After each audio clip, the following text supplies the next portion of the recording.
오늘 하나님께서 우리에게 주신 말씀 보겠습니다. 하나님께서 주신 말씀은 에베소서 5장 1절에서 11절까지 말씀입니다. 에베소서 5장 1절에서 11절까지 말씀 함께 읽도록 하겠습니다.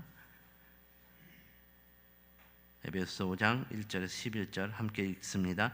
그러므로 사랑을 받은 자녀같이 너희는 하나님을 본받는 자가 되고 그리스도께서 너희를 사랑하신 것 같이 너희도 사랑 가운데서 행하라. 그는 우리를 위하여 자신을 버리사 향기로운 제물과 희생 제물로 하나님께 드리셨느니라. 음행과 온갖 더러운 것과 탐욕은 너희 중에서 그 이름조차도 부르지 말라. 이는 성도에게 마땅한 바니라. 누추함과 어리석은 말이나 희롱의 말이 마땅치 아니하니 오히려 감사하는 말을 하라. 너희도 정녕 이것을 알거니와 음행하는 자나 더러운 자나 탐하는 자 곧 우상 숭배자는 다 그리스도와 하나님의 나라에서 기업을 얻지 못하리니 누구든지 헛된 말로 너희를 속이지 못하게 하라. 이로 말미암아 하나님의 진노가 불순종의 아들들에게 임하나니 그러므로 그들과 함께하는 자가 되지 말라. 너희가 전에는 어둠이더니 이제는 주 안에서 빛이라. 빛의 자녀들처럼 행하라. 빛의 열매는 모든 착함과 의로움과 진실함에 있느니라. 주를 기쁘시게 할 것이 무엇인가 시험하여 보라. 너희는 열매 없는 어둠의 일에 참여하지 말고 도리어 책망하라. 아멘. 오늘은 빛의 자녀처럼 행하라라는 주제로 말씀의 은혜를 함께 나누겠습니다. 하나님께서 노아 홍수 심판 이후에 무지개 언약으로 다시는 세상을 향한 홍수의 심판을 내리지 않겠다라고 약속하셨습니다. 창세기 9장 11절 이하의 말씀을 보시면 내가 너희와 언약을 세우리니 다시는 모든 생물을 홍수로 멸하지 아니할 것이라.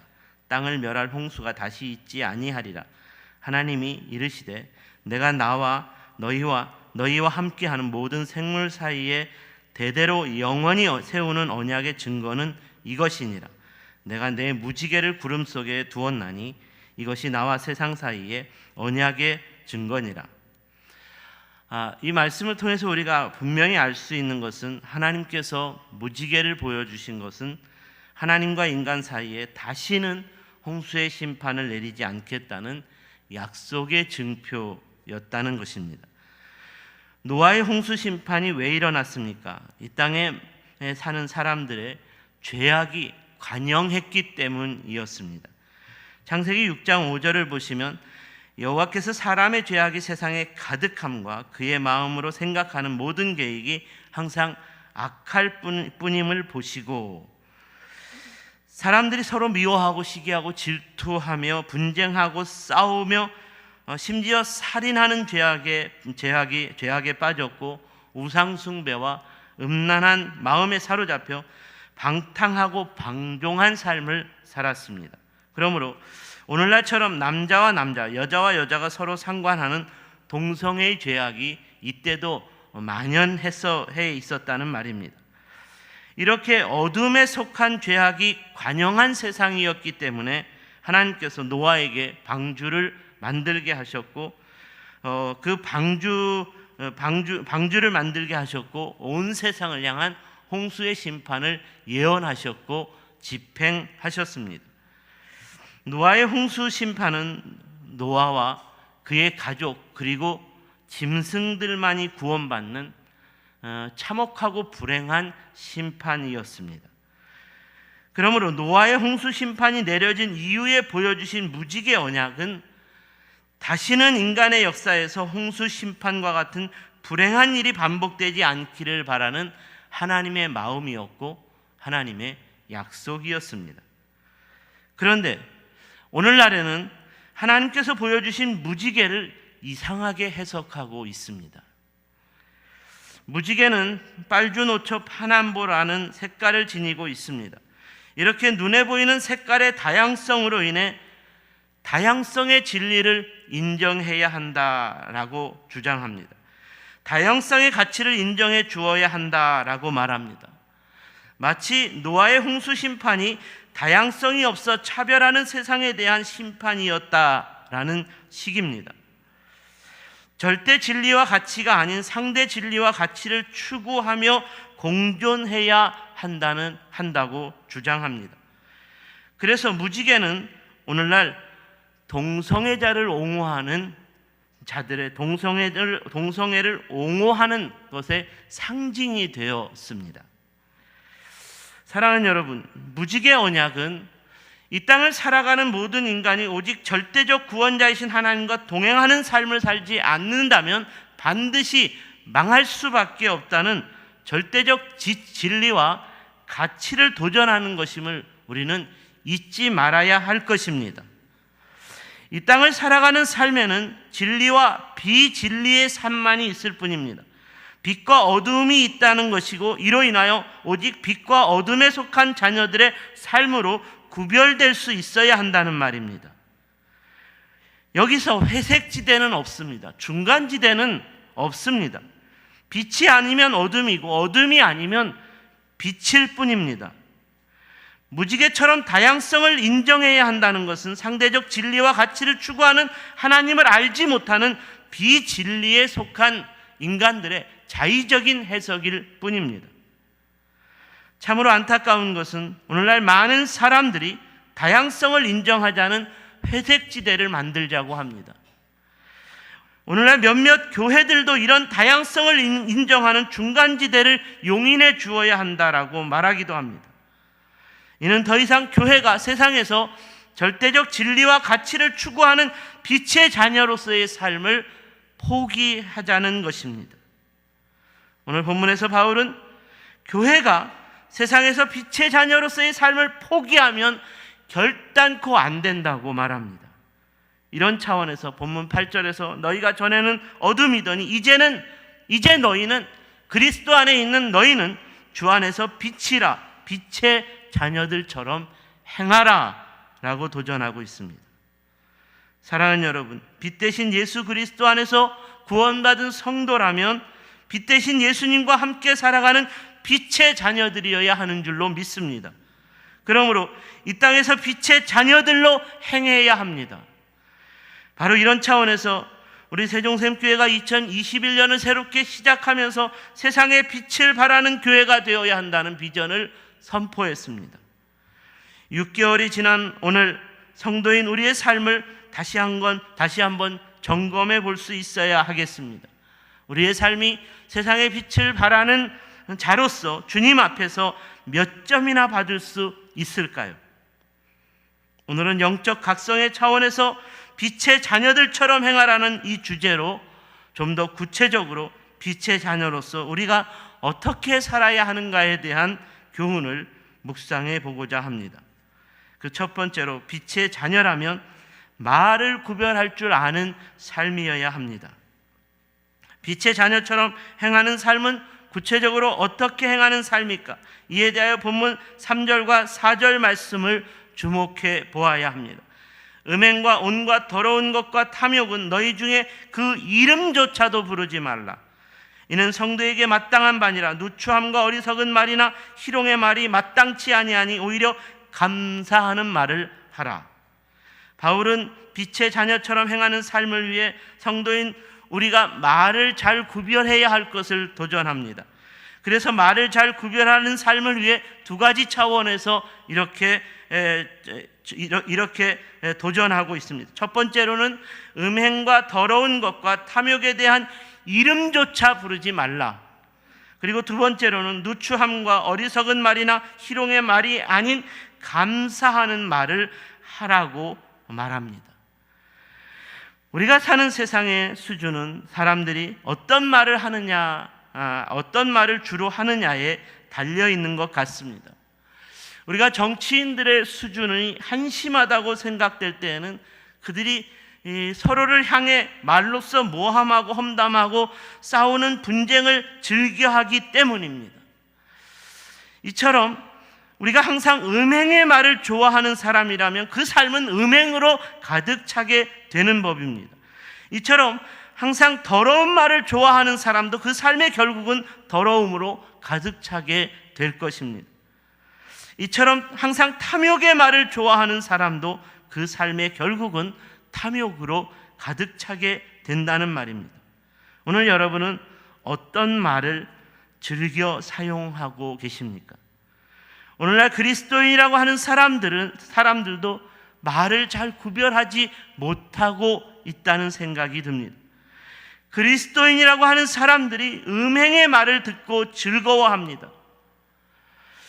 주일 저녁에 코미디 빅리그라는 코미디 프로그램을 몇 번 보았는데 아이들과 함께 보기 민망한 그런 음행의 말들이 너무나 자주 이렇게 표현이 됩니다.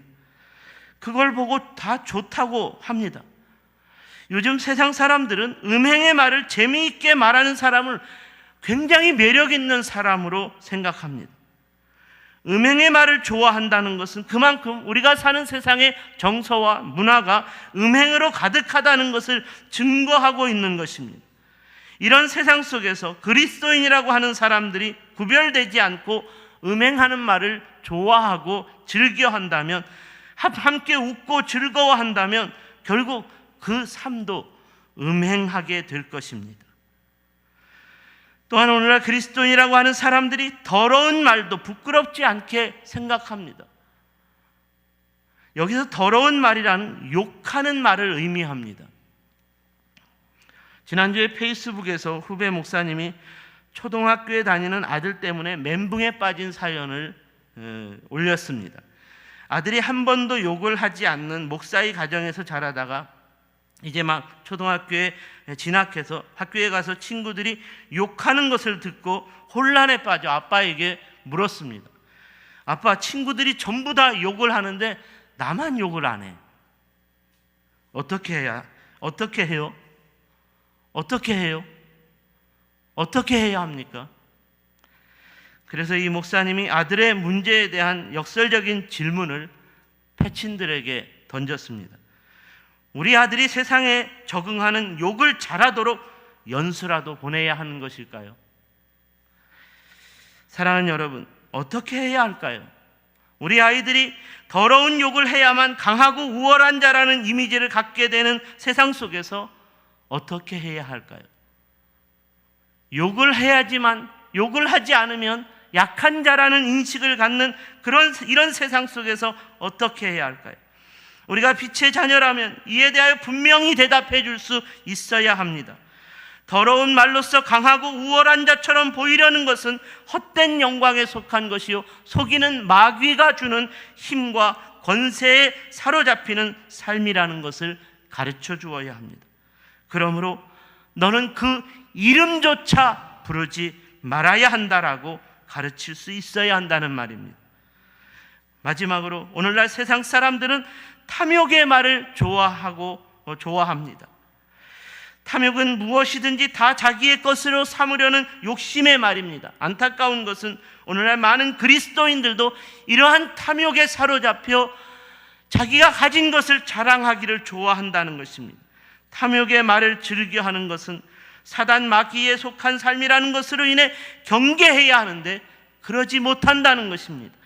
그러므로 탐욕의 말을 좋아하고 탐욕에 사로잡혀 살아갑니다. 우리 예수님께서 마귀에게 시험을 받으실 때 마귀가 탐욕의 말로써 유혹을 했습니다. 온 천하 만국을 보여주며 네가 나에게 절을 하면 이 모든 천하를 너에게 주겠노라. 주님께서 탐욕의 말로써 유혹하는 마귀에게 동일한 탐욕의 언어로 대응하지 않았습니다. 사단아 물러가라. 주 너의 하나님께만 경배할지어다. 탐욕의 말을 하는 사단에게 탐욕의 이름조차 언급하지 않고 대적하셨습니다. 사랑하는 여러분, 저와 여러분이 진정한 그리스도인이라면 탐욕이라는 이름조차 부르지 말아야 합니다. 빛의 자녀로 살아가려면 탐욕이라고 생각되는 어떤 단어라도 생각도 하지 말고 부르지도 말아야 한다는 것입니다. 그렇습니다. 여러분이 세상의 빛을 비추는 자녀로서 승리하는 삶을 살려면 모든 음행과 더러운 것과 탐욕에 대하여 그 이름조차 부르지 말라는 이 바울의 권고를 오늘도 기억해야 하는 줄로 믿습니다. 두 번째로 빛의 자녀로서 말을 잘 구별하는 삶을 살려면 4절 말씀을 보시면 누추함과 어리석은 말이나 희롱의 말이 마땅치 아니하니 오히려 감사하는 말을 하라고 증거하고 있습니다. 이 두 번째에서는 바울이 긍정적인 마음을 갖는 그리스도인의 삶을 도전합니다. 빛의 자녀라면 항상 긍정적인 감사의 말을 해야 한다는 것입니다. 여기서 누추하다는 것은 자기 자신과 타인에 대하여 부정적인 마음을 갖는 것입니다. 누추하다는 것은 자기 자신과 타인에 대하여 부끄럽다거나 더럽다고 생각하는 부정의 마음입니다.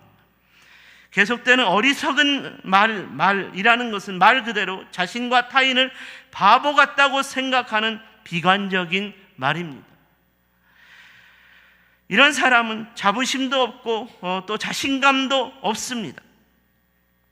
희롱이라는 말, 계속되는 희롱이라는 말도 자기 자신과 타인에 대하여 저주하고 부정하는 생각에서 비롯된 조롱하며 비웃는 부정적인 언어입니다. 빛의 자녀가 되어서 이렇게 누추함과 어리석은 말이나 희롱의 말로써 자기 자신과 타인을 부정하면 안 된다는 것입니다. 마땅치 아니하니 이는 빛의 자녀의 삶 가운데 누추한 말이 오고 가면 안 된다는 말입니다. 결단코 안 된다는 것입니다. 빛의 자녀의 삶 가운데 어리석은 말이 오고 가도 안 된다는 말입니다. 빛의 자녀의 삶 가운데 희롱의 말이 오고 가서도 안 된다는 말입니다. 그렇다면 어떤 말이 오고 가야 하는 것일까요? 서로에 대하여 감사하는 말이 오고 가야 하는 것입니다. 빛의 자녀인 저와 여러분을 통해 감사의 말이 시작되어야 한다는 것입니다. 한량없는 하나님의 사랑과 은혜를 받은 자로서 그 사랑과 은혜로 인한 감사의 말을 흘려보낼 수 있어야 한다는 말입니다.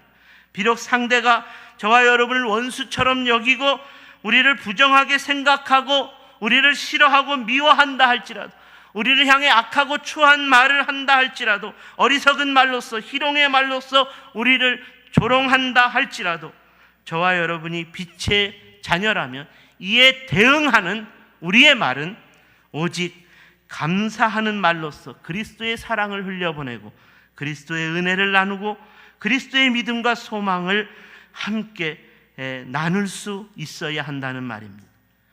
바로 이렇게 말을 구별할 수 있을 때 빛의 자녀로서 어두운 세상은 빛으로 변화되는 부흥이 일어날 수 있게 되는 것입니다. 사랑하는 여러분, 이제 2021년이 절반이 지나갔습니다. 이제까지 빛의 자녀로서의 삶을 온전히 살아내지 못했다면 이제 남은 절반의 시간이라도 온전하게 세상을 향해 빛을 비추는 자로서 살아갈 수 있기를 축원합니다. 이를 위해 다시 한번 저와 여러분의 말을 잘 구별할 수 있어야 하겠습니다. 여전히 나의 말이 음행하는 말이고, 여전히 내 말이 더러운 욕을 일삼는 말이고, 탐욕하는 말이고, 이런 말에 사로잡혀 있다면 그 이름조차 부르지 않기를 결단하십시오. 그리고 누추함과 어리석은 말과 희롱의 말들은 영원토록 우리의 삶에서 잊어버리십시오. 저와 여러분의 생각에서 잊어버리십시오. 지워버리십시오. 오직 그리스도 안에서 서로 감사하는 말로써 사랑과 은혜와 믿음과 소망과 회복과 치유와 용서가 끊이지 않고 계속 일어날 수 있게 되기를 주님의 이름으로 축원합니다. 두 번째로, 빛의 자녀라면 빛의 열매를 맺는 삶이어야 합니다. 이에 대하여 9절과 11절 말씀을 보시면 좋겠습니다. 빛의 열매는 모든 착함과 의로움과 진실함에 있느니라. 주를 기쁘시게 할 것이 무엇인가 시험하여 보라. 너희는 열매 없는 어둠의 일에 참여하지 말고 도리어 책망하라. 바울은 빛의 자녀로서의 삶은 말만 해서는 안 되고 그 말이 열매를 맺어야 한다라고 말합니다. 바울은 빛과 어둠을 명백하게 구분하는데, 이렇게 명백하게 구분할 수 있는 것은 빛은 열매를 맺는다는 것이고 어둠은 열매를 맺지 못한다는 것 때문입니다. 우리가 잘 아는 시편에서 복 있는 사람은 어떤 사람이라고 소개하고 있습니까? 시냇가에 심은 나무가 시절을 좇아 열매를 맺는 나무라고 소개하고 있습니다. 그렇다면 복이 없는 악인은 어떤 사람입니까? 악인은 바람에 나는 겨와 같아서 열매를 맺지 못한다고 소개하고 있습니다. 사랑하는 여러분, 여러분은 어떻게 살아가고 있습니까? 빛의 자녀로서 열매를 맺으며 살아가고 있습니까? 열매 맺지 못한다면 그것은 빛의 자녀로서의 삶일 수 없다는 것을 오늘 다시 한번 우리는 기억해야 할 것입니다. 열매 맺는 나무의 삶은 때로는 자신의 자유를 구속당하기도 합니다. 왜냐하면 열매 맺기 위해 한 곳에 깊이 뿌리를 내려야 하기 때문입니다. 그렇다면 저와 여러분의 삶에서도 열매 맺기 위한 깊은 뿌리를 내릴 수 있어야 할 것입니다.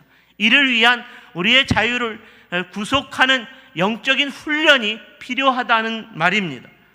빛의 자녀로서 여러분의 삶에 열매가 없다면 여러분의 삶에 필요한 영적 훈련을 받지 못했기 때문이고, 이로 인하여 여러분의 삶이 뿌리를 깊이 내리고 있지 못하기 때문일 것입니다. 그러므로 뿌리가 깊이 내려져야 하는 영적 훈련을 사모하십시오. 기도와 찬양 그리고 말씀의 훈련을 사모하며 나아갈 수 있어야 한다는 것입니다. 모든 예배마다 기도와 찬양과 말씀을 듣고 깨닫기 위하여 사모하며 나아가십시오. 그러므로 하나님을 더 가까이 하고 하나님의 음성을 듣고 하나님과 동행하는 삶을 살아야 하는 것입니다. 그러므로 하나님과 동행하는 삶에 영적인 깊은 뿌리를 내릴 수 있다면 그 삶에 열매가 맺혀질 것입니다. 어둠에 속한 사람에게는 뿌리가 없습니다. 이는 뿌리 내리는 훈련을 받지 못했기 때문입니다. 뿌리 내리는 이 훈련을 참아내고 견뎌내지 못했기 때문입니다. 자유를 구속하는 영적 훈련을 견디지 못했기 때문입니다. 그러므로 열매가 없는 것입니다. 하지만 빛에 속한 사람은 반드시 뿌리가 있습니다. 그 뿌리가 깊이 내려지기 위한 고난의 훈련들을 달게 받았기 때문입니다. 그러므로 많은 열매를 맺는다는 것입니다. 사랑하는 여러분, 저와 여러분의 삶이 오늘 이후로 빛의 자녀로서 많은 열매를 맺어서 우리 하나님께 큰 칭찬을 받고 사랑을 받는 자녀로서의 삶으로 계속될 수 있기를 주님의 이름으로 축원합니다. 그렇다면 빛의 자녀인 우리가 우리가 맺는 열매는 어떤 열매이어야 할까요? 우리가 맺는 열매는 어떤 열매이어야 할까요? 오늘 본문에서 빛의 자녀가 맺어야 하는 열매에 대해서 소개하고 있습니다.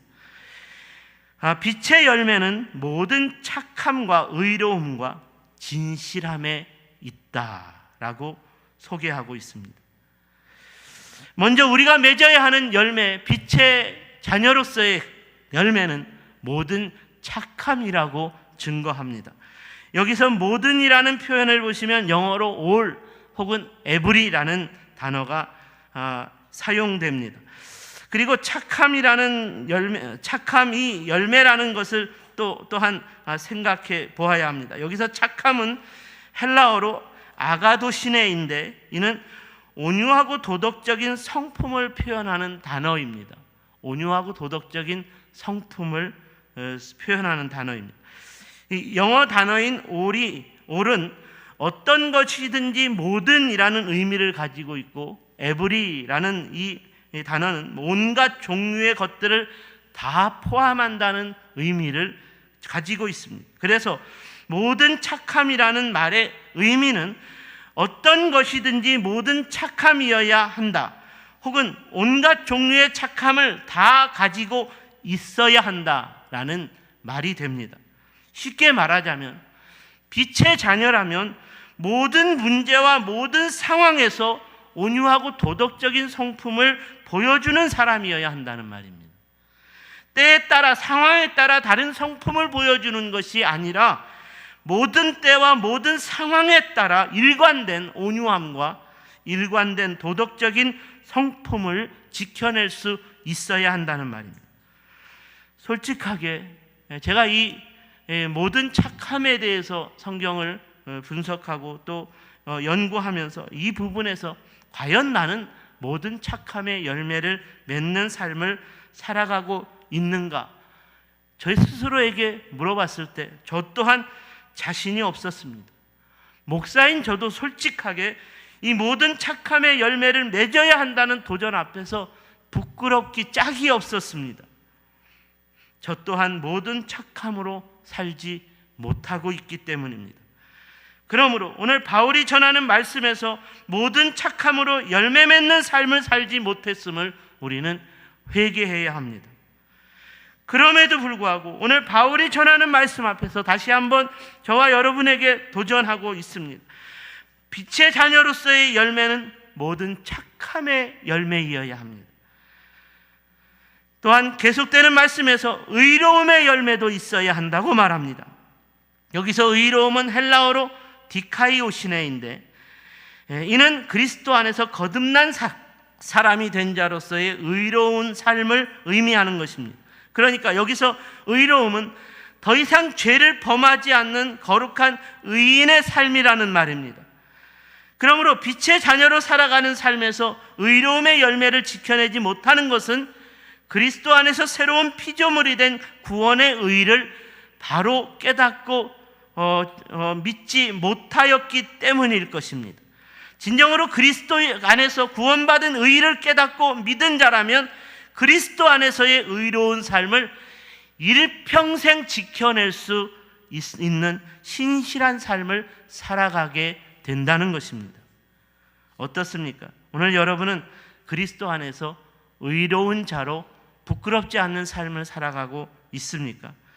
예수 믿고 구원받았다고 고백하면서 침례까지 받아놓고서 여전히 우리의 모습이 죄 앞에서 연약해지고 죄로 인하여 쓰러지고 넘어지고 그렇게 살아가고 있다면 이는 의로움의 열매를 맺지 못하는 삶입니다. 바라기는 오늘 이후로 그리스도 안에서 거듭난 자로서 의로움을 지켜내는 삶을 살아갈 수 있기를 주님의 이름으로 축원합니다. 바울은 마지막으로 빛의 자녀로서 진실함의 열매가 있어야 한다고 또 말합니다. 여기서 진실함은 헬라어로 알레디이아인데 이는 말과 행위에 있어서 순수하고 정직함을 의미합니다.